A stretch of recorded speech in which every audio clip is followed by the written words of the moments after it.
እንዴ ከኋላ የመጣ አይና ወጣቱን እንጂ ብራታ ትላንት እኮ ነው የፈነጠጥከው። ትላንት እኔም ትላንት ነው የመጣሁት። ቀስ በል እንጂ ሙሉ ኦርቶዶክስን በዚህ ደረጃ ለመግፋት መሄዱ ፖይንትለስ ነው። ትዝታው እንደምን አለ ደህና እንዳሉንክ እያየሁኝ ነው። ለማንኛውም አሁን በተናገርከው ነገር ብቻ ራሱ እንደው ስሙን በአንደበት ለመጥራት ብትደፍርም ብትሞክርም ምን ያህል ለክርስቶስ ጠላቱ እንደሆንክ ጸረ ክርስቶስ እንደሆንክ ላሳየህ ይችላል። ከመጽሐፍ ቅዱስ ፍቀድልኝ። ወዳጃችን ምንድን ነው ያልከን? ታቦት የሚለው ይፈለጥ አልክ። ሰው ታቦት ብለን የምንጠራው እኛ በቤተክርስቲያናችን ውስጥ የጌታ ጠረጴዛ፣ ቅድስት ጠረጴዛ ወይም ደግሞ መሰዊያ እያልን የምንጠራው እንደሆነ ይታወቃል።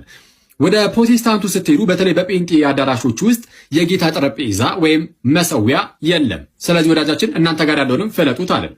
መጽሐፍ ቅዱስ ላይ ግን አለ ማስረጃ። በመጀመሪያ ቆሮንቶስ መልእክቱ ምዕራፍ 10 ቁጥር 21 ላይ ቅዱስ ጳውሎስ እንደዚህ ይላል፣ ከጌታ ማዕድ እና ከአጋንንት ማዕድ ልትካፈሉ አትችሉም ይላል። ሳይመልታኔስሊ ማለት ነው። በተመሳሳይ ሰዓት ከጌታ ማዕድ እየተካፈልክ ከአጋንንት ማዕድ መካፈል የለብም አይቻልም እያለን ነው። የጌታ ማዕድ የሚለውን እንግሊዝኛውም the Lord's table ይለዋል። የጌታ ጠረጴዛ ማለት ነው። ይህም ቅዱስ ቁርባን የሚሰናዳበት ማለት ነው። ማዕድ የሚለው እዚህ ጋር ማስረጃ ልስጥ ለቃሉ። ኦኬ ተቀበል። የመጽሐፍ ቅዱስ መዝገበ ቃላት ያውን በማን የተዘጋጀ?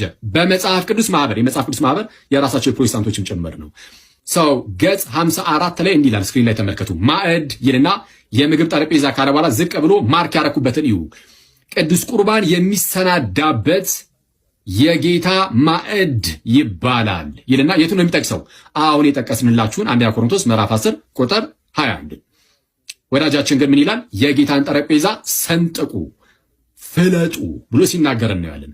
ከዛ በኋላ የተነሱ የቤተክርስቲያን አባቶቻችንም ስለ መሰዊያው ስለ ጌታ ጠረጴዛ ብዙ የተናገሩት ነገር አለ። እንደነ ቅዱስ አግናጢዮስ ከራሱ ከቅዱስ ዮሐንስ ወንጌላዊ የተማረው ቅዱስ አግናጢዮስ አንድ መሰዊያ እያለ ይናገራል። ቅዱስ ዮሐንስ አፈወርቅ ደግሞ ዮሐንስ ወንጌልን በተረጎመበት ሆሚሊ ወይም ስብከቱ ላይ እንዲህ ብሎ ይናገራል። ዮሐንስ ወንጌል ምዕራፍ 6 ላይ ጌታችን ስለ ስጋው ደሙ ያስተማረበትን ይዝና ስለ ጌታ ስጋና ደም እያስተማረ 46ኛው ሆሚሊ ላይ እንዲህ ይላል። ስክሪናችሁን ተመልከቱ፣ አብረን አንብብ። Let us then return from that table like lions breathing fire, having become terrible to the devil ብሎ ይናገራል። ሰው ምን ብሎ ይናገራል? እንግዲህ ከዛ ጠረጴዛ እንመለስ ይላል። በምን መልኩ? እሳትን እንደሚተነፍሱ እንደሚያጋሱ አንበሶች ለሰይጣን አስፈሪ ሆነን ከዛች ጠረጴዛ እንመለስ ይላል ቅዱስ ዮሐንስ አፈወርቅ። በነገራችን ላይ ክርስቲያኖ እንደምነቶቼ ወደ ቅዱስ ቁርባን ተጠግተን ከቅዱስ ቁርባን ተካፍለን ማለት ነው ስንመለስ ምንም እንኳን ለስጋዬን እንደዚህ የምንታይ ብንሆንም ለሰይጣን ግን የምንታየው ልክ እሳትን እንደሚተነፍሱ አንበሶች የምናስፈራ ሆነን የምንወጣው ሰው ከቅዱስ ቁርባን አንራቅ። የሰይጣን ልጅ ግን ምን ይላል? ይህንን የጌታን ጠረጴዛ እንፍለጠው ይላል።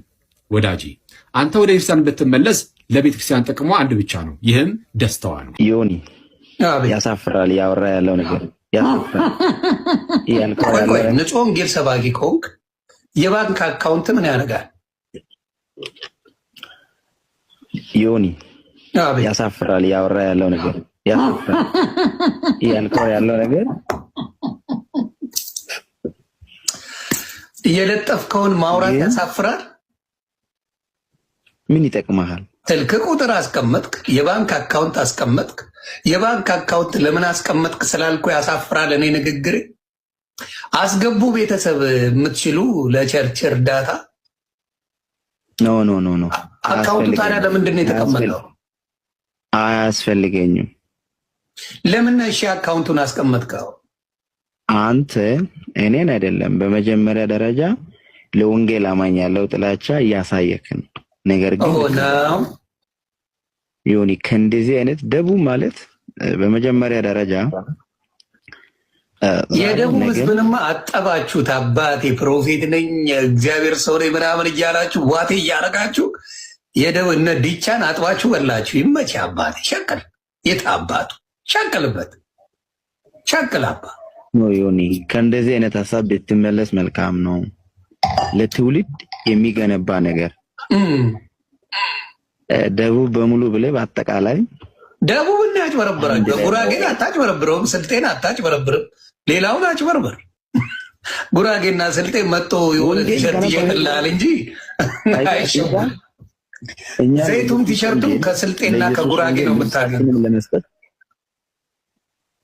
ወንጌል ገና አማራ ክልል ይገባል። ወንጌል ገና ወደ ትግራይ ክልል ይገባል። አልገባም እንዴ እስካሁን? አላየክም እንደ ስንት አባቶች ገብተው መሰከሩ። ስንት ሰው ነው ከድቅድቅ ጨለማ እውነት ነው ወደሚደነቅ ብርሃን። አዎ የኛ መብራት አይደል እና እኔ አሁን መልስልኝ። የመጀመሪያ ጥያቄን መልስና በፍቅር እናውራ። ያልፋል። አሁን በፍቅር እናውራ። በመጀመሪያ ብጠይቅ ግን ከእንዲህ አይነት መንገድ ብትመለስ ሰማኝ። አንዴ የባንክ አካውንት ለምን ማስቀመጥ አልፈለገ? በቃ እሱን መልስና ወደ ጥሩ ንግግሩ እንሄዳለን። የባንክ አካውንትህን እንዲሁም ደግሞ በስልክ ጸሎት ለማያረግ ነው አይደለ? ስልክን ያስቀመጥከው ሙዱን ስለማቅ ማለት ነው። ስለዚህ የባንክ አካውንትህን ለምን አስቀመጥከው?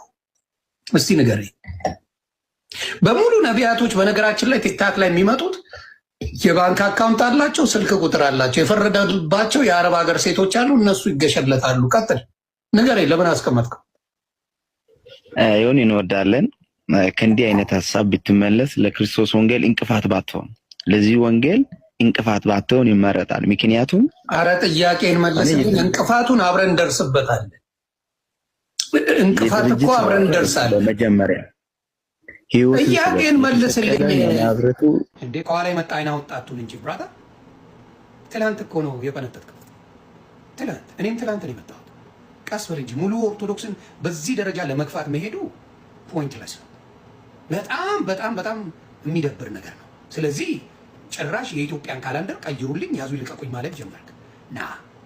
አይ እንደዛ ቅድስት ድንግል ማርያምን ልጆች አሏት ብለህ እንደ ዮዳን መሳደብ ነው የቀረ። ቅድስት ድንግል ማርያምን መጥላት ምንድን ያስፈልግ? ምን አጠፋች?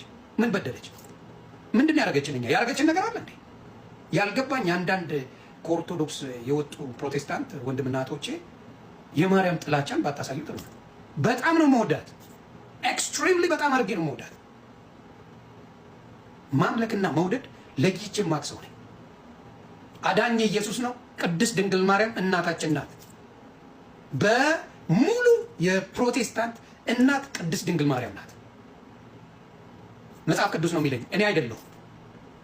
ትውልድ ሁሉ ብጽዕት ይሉኛል ብላ ነው ቃል በቃል የተናገረችው። ስለዚህ እሷን ማራከስ ክብር አይደለም፣ ክብር አይደለም።